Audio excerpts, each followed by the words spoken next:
badan binasa. Itulah paparan kisah sebenar yang dinukilkan oleh saudari Syasha Ali dan Rashida Nuan di dalam buku bertajuk Derita Cantik.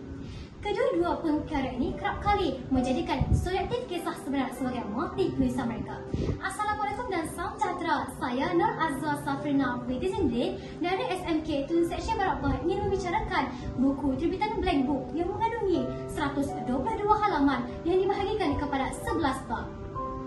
Ia mengisahkan Shanti Kamaruzaman, seorang gadis Sabah berusia 16 tahun yang berpindah ke Semenanjung kerana pekerjaan ibunya. Berhasrat menjadi Insta-famous dengan nama Shanti K, Shanti aktif di media sosial menarik perhatian ramai dengan rupa dan gaya menggoda. Konflik cerita ini bermula ketika Shanti menjadi sasaran dendam 3 lelaki. Roy Zakri, iaitu rakan sekelasnya, menyimpan perasaan cinta yang akhirnya bertukar menjadi dendam apabila cintanya ditolak dan dihina.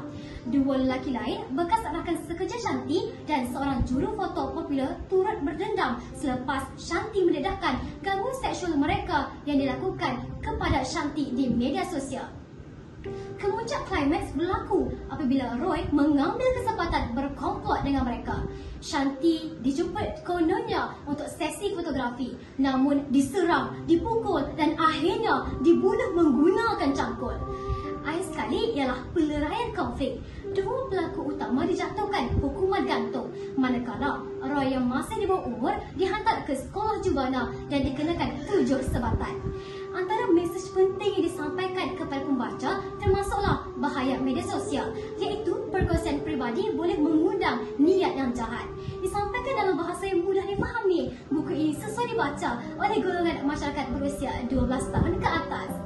Kronologi Derita Cantik bukan sekadar kisah tragis, tetapi satu peringatan tentang batas pergaulan, resiko media sosial dan pentingnya kawalan diri dalam menghadapi dunia yang mencabar ini.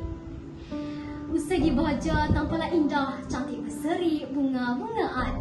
Urusan kita selesailah sudah, moga nanti rindu-rindukan. Itu sahaja daripada saya, sekian, terima kasih.